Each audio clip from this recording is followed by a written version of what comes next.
Hello again, everybody. Dr. Arbeitman here. Thank you for clicking on this video and allowing me into your home.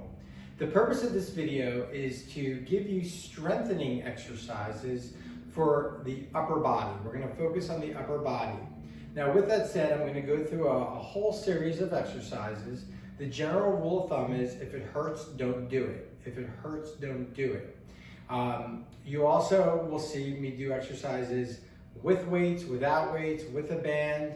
You can modify this. You don't have to use weights, you don't have to use resistance, you can just use gravity and do the movements that I'm showing without any weights. And then if you're more fit and you're able to do it, if you want to incorporate a resistance band or weights, do so. But again, we never want to take something into pain.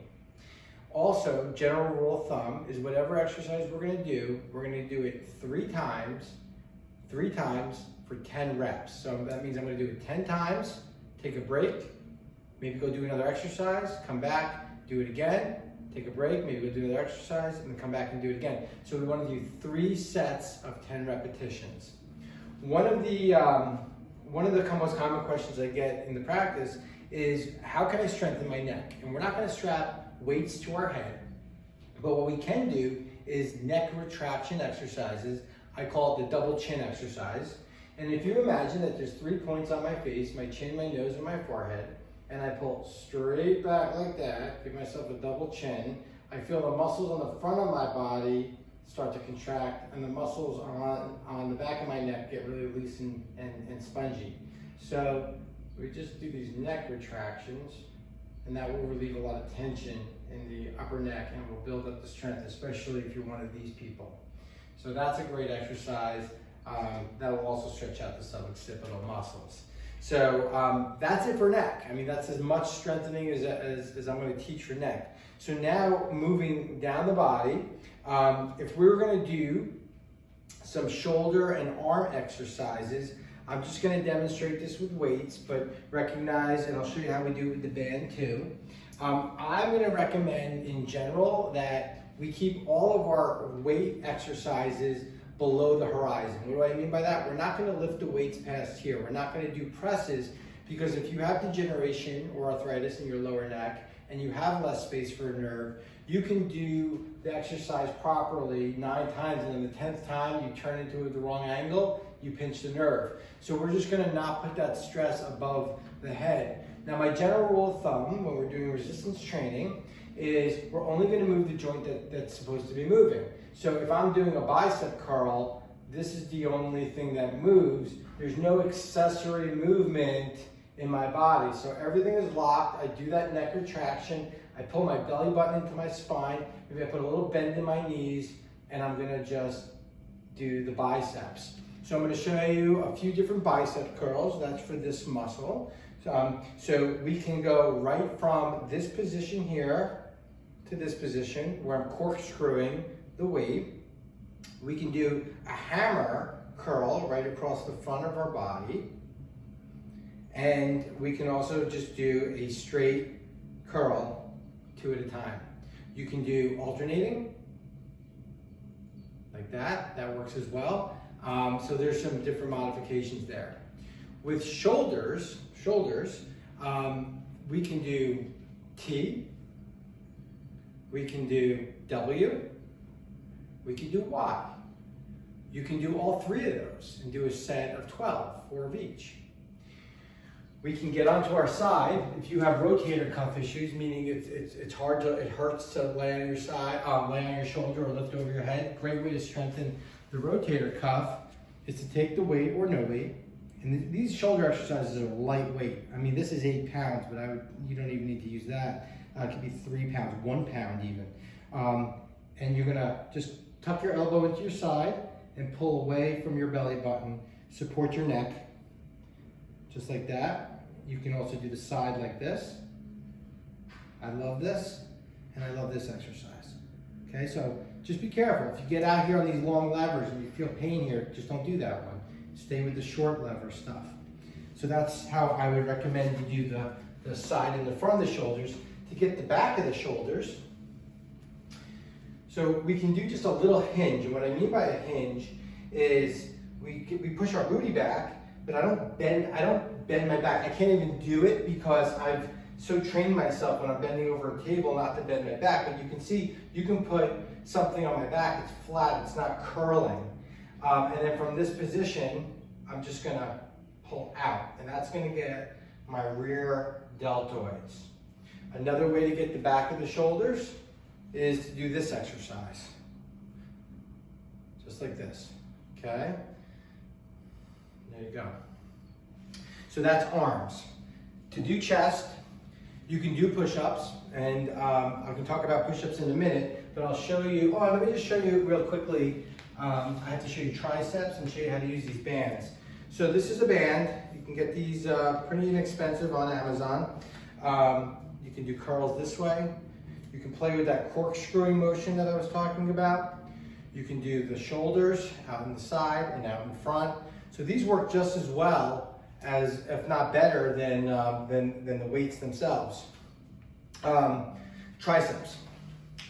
Triceps, instead of doing triceps over the head, because I kind of gave you that rule not to do that, you can go up against a chair, hold on to the chair, tuck your elbow in, and just pull straight back. Great way to do your triceps. It's called kickbacks. Again, I'm always tightening this. I'm not swinging my body.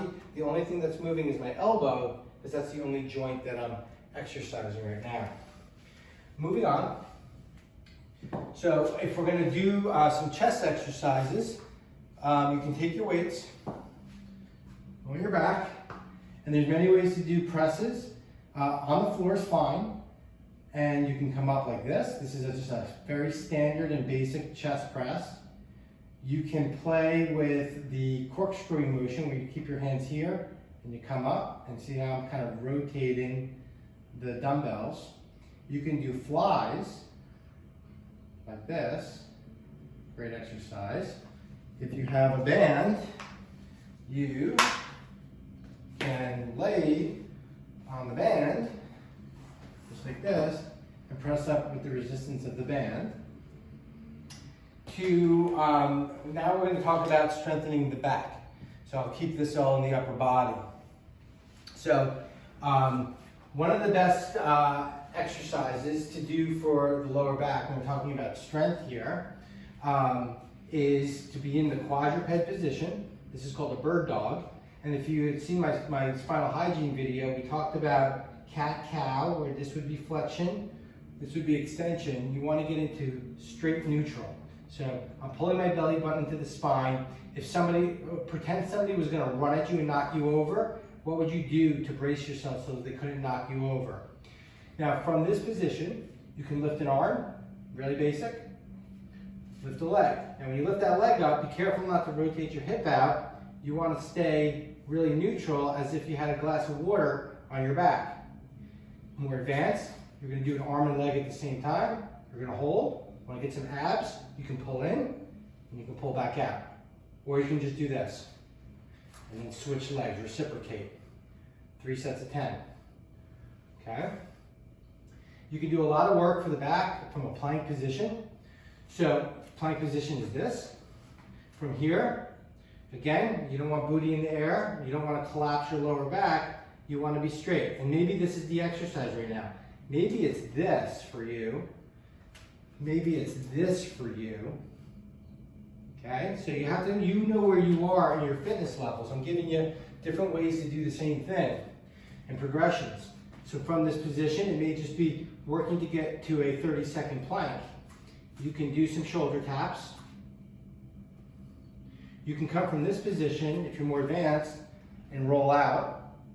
On the side here, I'm tightening down this whole part of my core. Whew, get a workout. You can do push-ups from this position. Push-ups, again for your chest, can be a wide push-up, could be a narrow push-up, could be a diamond push-up with your pointer, your index finger, and your thumbs touching. And it could be a dive bomber push-up, where you're coming from a down dog position, which is a great stretch that I did not talk about in my other video, which I should have. Great way to stretch the calves. You can see I'm pedaling. And you can come down and up and down. So I'm just showing you the exercises so that you can choose which exercises you want to do. The other set of exercises that are good for the lower back is to go flat on your belly, and you can do a swimmer where you're just lifting an arm and a leg, an arm and a leg. You can lift upper body, lower body, or you can lift it all. Okay? That's really great. You can also go on your side, knees down. So we're kind of doing upper body and core here. You can go on your side, and from this position, you can do triceps like this, just pushing off. And you can also do what's called a side bridge, where you're lifting up. You can keep your knees down and just pull this up, tighten your belly, tighten this all up. This is great, especially to stabilize your sacroiliac joint, or you can come up like this, as I showed before, or you can go up on one arm. The other exercise that I really like for the middle of your back is to take a band like this, and you can tie it to a doorknob. So we'll just kind of pretend this is a doorknob, okay? And you're gonna do rows.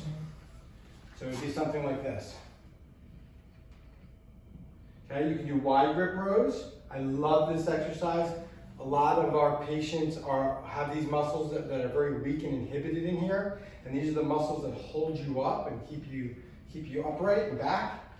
And this would be a great way to activate those muscles. They're there, they just need to be turned on, especially if you're sitting on a laptop all day. Probably one of the most common exercises that I teach day to day in our practice.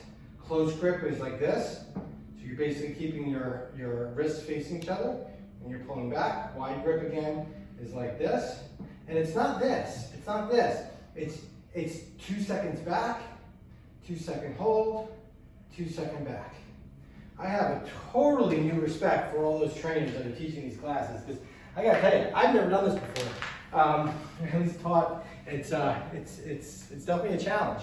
The next thing that I'm going to do is I'm going to do a video showing you some lower extremity or strengthening exercises, but that should give you plenty to choose from to sort of just write out a list of the exercises. Watch this video a couple of times so you can get acquainted and put together your own little workout program or supplement what you're already doing. Thank you again for allowing me into your home. Stay positive, stay well, and I look forward to seeing all of you again soon.